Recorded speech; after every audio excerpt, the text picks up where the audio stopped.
Welcome on in, football fans. It's your boy Gsluke here with our showdown and prop preview for Thursday night football between the Patriots and the Jets. Gonna break down how to approach your single game lineups over there on Draftkings, a little bit of some game script notes, some ownership trends heading into lock, including some chalk, how I'm approaching my lineups, and then towards the end of things here, also gonna break down the prop side of things. So whether you're over there on Underdog Fantasy, Prize Picks with a few prop slips, gonna hit you up with some of that prop value that I've already entered to give you an idea of some of the exposure that I'm getting to. So a lot to go through here, not going to dilly-dally whatsoever, going to keep it quick, concise, and to the point. And first off, taking a look at the showdown side of things. This will be the quickest injury report ever, as there's really nothing to worry about, at least on the offensive side of the ball. So it's early in the year, we're going to have less injuries to worry about, but especially in this matchup between the Patriots and the Jets. And in terms of a game script, we've got a low game total here, just 38.5 points out there on most sports books, and also a sizable favorite out there with the Jets. They're about 6-point favorites, sometimes 5.5 on a few of the books out there. But either way, the predominant game script that a lot of people are going to play with is going to be a low-scoring Jets-sided victory.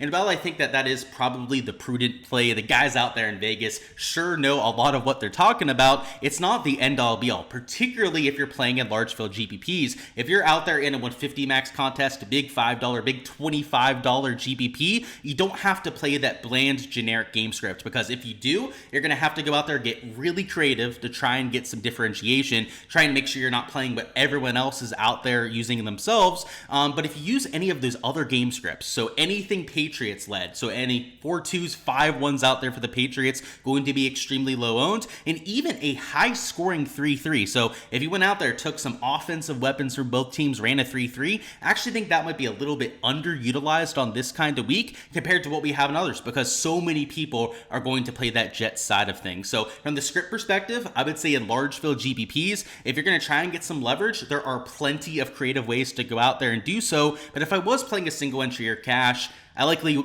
would go with like a 4-2 Jet stack. So the 4-2 Jets is going to be the most popular build out there for Thursday. And doesn't mean that you can't use that. Doesn't mean that I don't agree with it. As I said, I think that's probably the smart play, but only in the right kind of contest where you don't need to get all that leverage. Now let's go player by player, give you an idea of how you could deploy some of these options depending on the kind of game script that you're running. And the one player here that I think is almost completely script proof would be a Breece Hall out there for the Jets. He's going to get receiving usage out of the backfield if the Jets happen to get behind.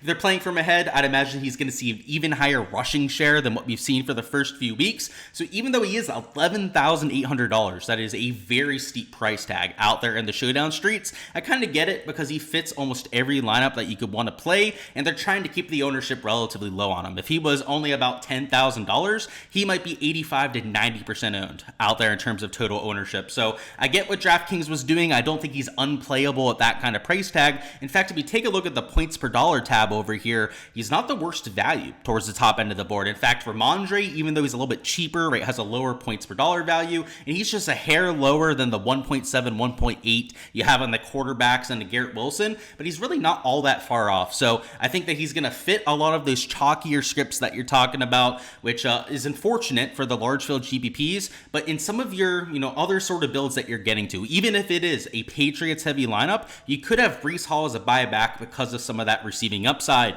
If you're deciding to go with a Patriots heavy lineup, you're almost certainly going to have a Stevenson or an Antonio Gibson in it. So of course their number one running back would be Ramondre. He's seen over 20 rushes the first few weeks, but you've also got Antonio Gibson to worry about. So he's extremely cheap, Gibson that is, down there at just $3,600. And if you're going to play a Patriots heavy lineup, a 4-2, maybe even a 5-1 towards them, if you're extremely bold out there with your exposure, these sort of players have to be a part of that, because the first few weeks they've seen over 25 carries apiece.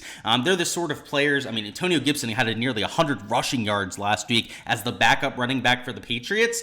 Any sort of script where it's going to be competitive, or even the Patriots out there with the lead, Ramondre and Antonio are going to see a massive uptick in usage. So, I mentioned the Jet stacks. I'm going to mention Wilson as maybe my favorite play on the slate. I think Aaron Rodgers, very affordable down here at $10,000. There's a time and place, though, to getting in to your Stevensons and your Gibsons. So unlike the last slate where I was a little bit heavier out there on the favorites with the Eagles, which honestly didn't even work out there with my exposure, this game, even though it is a 6-point spread, I actually feel a little bit better about the underdogs here. I still expect the Jets to win and whatnot, but in these low-scoring games, sometimes it can be scrappy. It can be decided by a defensive touchdown, an untimely fumble or two you see in these kind of games, sway it towards one team or the other. So, if we're going to have a few things going the way of the Patriots, let's say that they're getting a few of those good breaks.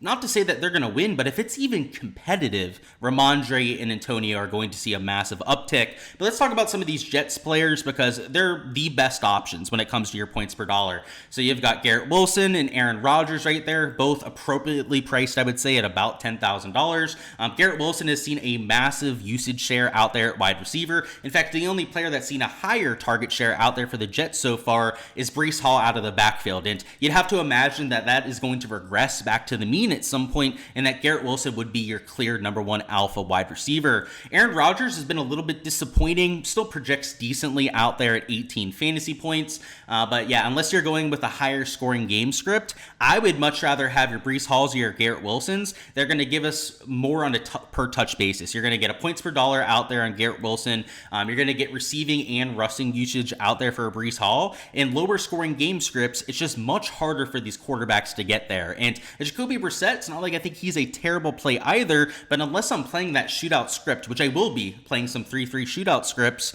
I'm probably not going to have a lot of these quarterbacks. So they're going to be in my player pool. They're going to be a part of my exposure out there. But unless I'm playing a close competitive shootout kind of game, which would be wild considering the total's only 38.5, I'm probably not going to have a lot of these quarterbacks. It's going to be much more of these PPR and running back usage kind of guys that I'm trying to lean on because Jacoby Brissett at $9,000, not cheap. That is probably even a little bit more expensive than he should be for the kind of projection that he's bringing. And same thing with Aaron Rodgers with how he's played the first few weeks. These guys down here in the 6 and 5K range, I'd also prefer over some of these quarterbacks. Hunter Henry has been a target machine out there for the Patriots, so definitely a lot more expensive than where we'd like him, but still, I guess, a time and place to go out there and use them. If they're playing from behind, could see a bunch of targets like what he had in there in week 2. Mike Williams might be my favorite play on the slate, so I don't have my player poll over here on the right, of course.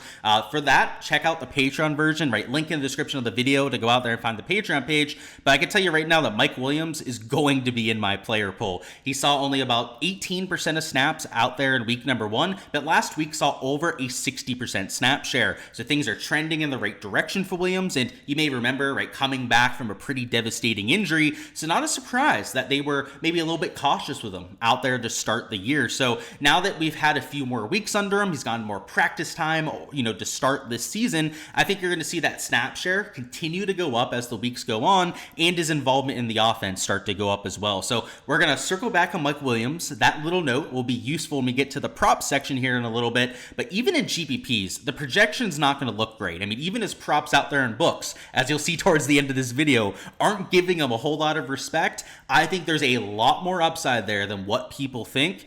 And I'm clearly higher on him than the rest of the field is going to be. And Allen Lazard has been that option the first few weeks, but if I think Mike Williams is going to see a bigger role out here in week 3, well, that's going to take away from Allen Lazard. So you can see in my projections, I've still got Lazard as the better play, but when it comes to upside, I would rather have a Mike Williams. So I'm going to have both players. I'd say like in a cash lineup, I might trust an Allen Lazard a little bit more, but when you're comparing these two players' ceilings, Mike Williams has a 30-point ceiling with the kind of deep play threat that he brings every time he's on the field.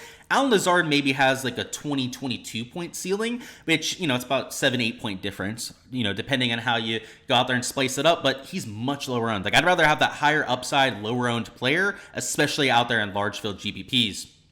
New York defense going to be a little bit higher owned than what we've seen for some other defenses to start this year. So if you're looking to get a little bit different, you might be tempted to go out there and play them, but I don't know how much differentiation they're actually going to give you when it's all said and done. Braylon Allen, he's been getting a bunch of snaps out there for the Jets so far. So while kind of surprising with how solid a running back they have out there with Breece Hall, that they'd be using anyone out there to take away snaps, but I guess they're trying to protect Breece a little bit, probably a prudent move going forward. And Braylon Allen has been very efficient when he's been on the field as well. So maybe they know what they have out there with their backup running back. Maybe he's a stud himself. They've got these kickers. I would say they're about where they should be with the ownership.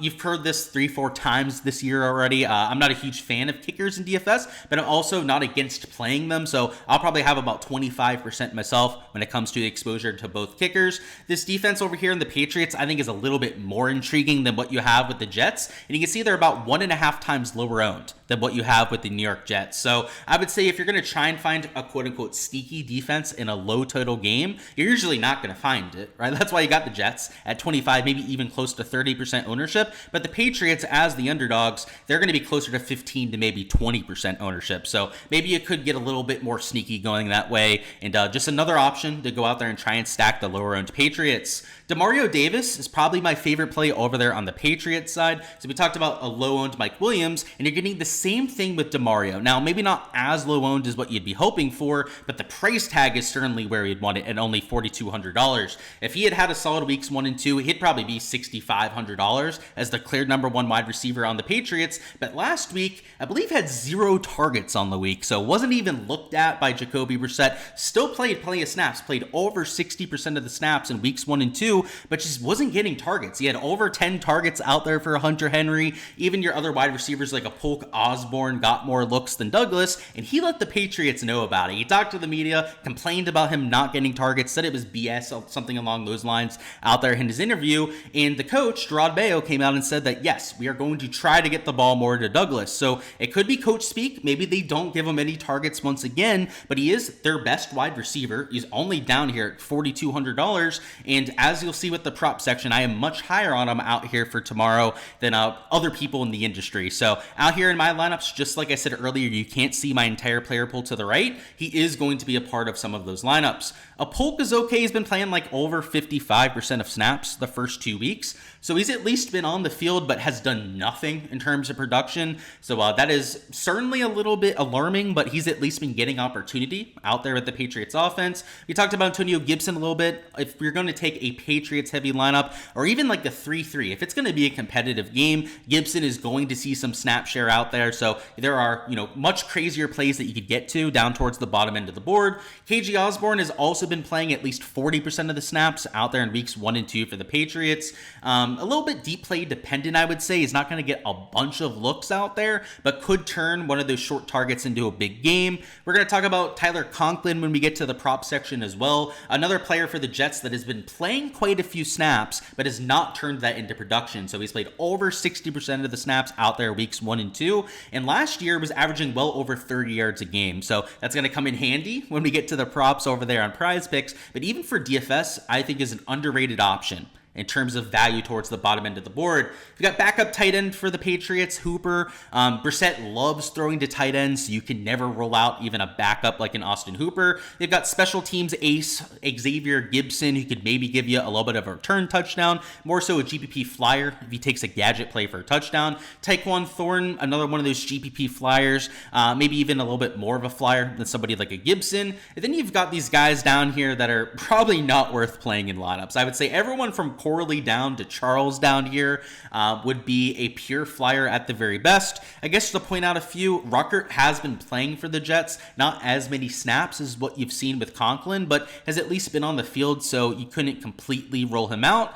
Other than that, though, probably no one else I would play down there. We'll see if we get any beat reports out there. Maybe somebody that's going to get a larger role or a larger snap share out there for this given week. But I would focus on some of these more for sure options. Like I really like a Conklin for value. I really like guys like a Gibson, a Demario Douglas down low. Not so much these guys that are only about $200. And now for the prop side of things, we'll give you 4 props over here in Underdog and Prize Picks that I've already taken out there for Thursday Night Football. So first off, we're going to start off with the Prize Pick side, where we've got an over on Tyler Conklin receiving yards as the first prop that we're taking, and he's up at 21.5 yards on a few books. Honestly, a 1 yard discrepancy does not mean all that much to me when it comes to quote unquote value on any given prop. What I more so care about here is that Conklin has been playing snaps out there for the Jets and just not been getting the targets that he's used to. If you take a look at his 2023 game log, even with subpar QB play, he was going out there averaging over 28 yards per game, which is well over this projection, and now he has a more efficient offense to play in.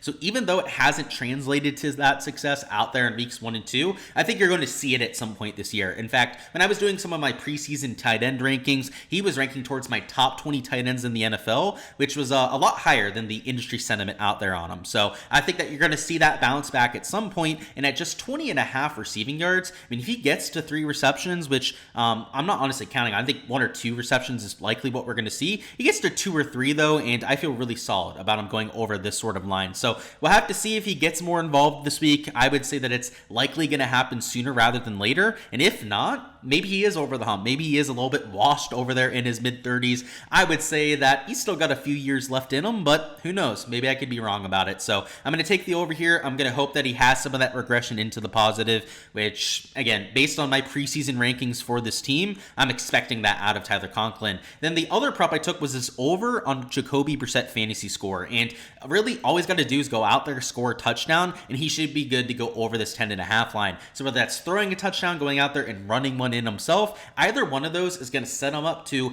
he throws 150 plus yards, maybe has like 5 to 10 rushing yards, which would both be below his lines that he has out there in sports books. He'd be over this 10.5 fantasy score. And considering that he's minus 155 to throw a touchdown over there on DraftKings, I believe he's like plus 400, plus 500 to go out there and score. So it has like at the very least around 10% touchdown equity. He's the kind of player that projects, at least in my projections, for 14.5 to 15 fantasy points. So it's a drastic difference. It is going to come down to that touchdown production most likely. But if he does that, man, he's like minus 155 or even more if you're considering the rushing upside to score. I think that there's a good shot or a good argument to be made to go out there and take this over. So if you take this, it's a 3x payout. There's no sort of correlation between these two props, but 2 props over there on Prize Picks that I've already gone to myself. And then over here on the underdog side, we've also got the 2 guys I've promised to be talk about a little bit later. So you got Mike Williams at 22.5 and then Demario Douglas at 22.5. If you already saw the fantasy section, we're going to be saying a lot of the same here, but Mike Williams saw over a 60% snap share last week, and though it only had that 1 target for a 19-yard reception, he's starting to get the opportunity. And if he can give us that one big play, he could go over 22.5 with just that reception alone, let alone if he's getting us 2+ receptions, which, considering the opportunity that he's likely to have, is, I think, well within his range of outcomes. So I'm much higher on him for DFS than other people in the industry. And then from the prop perspective, I think there could be some easy value out there on the receiving yard line as well. So I'm going to take that. And then also the other guy I mentioned and foreshadowed that we'd get to is Douglas, with all the talk about him wanting to get more touches. You had Mayo saying that they're going to try and get it to him a little bit more. And at just 22.5 receiving yards, with them likely playing from behind, at least if the game script, that game total ends up coming to fruition, I like that as well. The script could go out there, boost them a little bit. Maybe they have to throw it more than they did weeks 1 and 2. That combined with him getting a few more looks out there from Brissett could lead to him also being solid value at 22.5. So I believe on a few books, Douglas Pinnacle was like minus 120 towards the over. So they're starting to get a little bit of juice towards that over direction, maybe reacting to that news of him wanting a few more targets. And then Mike Williams, the same thing. He was also, I believe, like minus 125 towards the over on a few books. So maybe people starting to, see that snap share, starting to see that opportunity rise and trying to tail that as well. So these could bump by the time we get to log. They might not, based on them not being massive plus EV leans right now. But considering that my traditional analysis got me to all 4 of these plays, I'm expecting there to be some steam that comes behind these. So I like them a whole bunch. I've already entered another 4-man lottery slip over there in Underdog as well. So just like my player pool, just like those projections that you saw on the spreadsheet, you can find those on my Patreon page, as well as all the different prop slips that I'm entering. So if you want that 4-man lottery, which was a game script kind of slipped over here in Underdog, I believe, I paid 11x too. So a little bit of a boosted payout out there on that 4-man. Make sure to check out the Patreon page for that, as well as all the different slips that I enter before lock. So you might get a little bit of, last second injury news that goes ahead and shakes things up. We're going to react to that. And anything tomorrow that opens up in terms of plus EV value will, of course, also be posted on the Patreon page. So make sure to stay tuned to that. Join the Patreon if you want access to that. And let's have ourselves a week, guys. Alrighty, guys, that is all I've got for the Thursday Night Football preview. Before you hop on out of here, go ahead, smash that like button if you guys haven't already. And also go ahead and subscribe to the channel so you don't miss any of the content to come. That'll include a main slate breakdown, going over some props and showdown stuff out there for the main slate this week, as well as some Monday Night Football previews, Thursday Night Football for the next week. You guys know it, the whole season of content over there from the NFL side. Make sure you're subscribed to the channel here. I appreciate all the support here on the channel as per usual. Best of luck with all those GPP contests that you're entering and with any prop slips that you're going with as well. For a chance to earn a free month on my Patreon page, go ahead, give me your top scorer for the Thursday Night Football slate. If you can give me their score and the top scorer within 2 points, you will win a free month of that Patreon. And if you guys end up guessing the same player, end up getting it within 2 points, and there's multiple people that do so, it'll be the closest guess that goes out there and wins it. So go ahead, claim your guy down below. Best of luck out there, whether it's with the giveaway, the contest, your exposure out here for tomorrow, and let's have ourselves a night.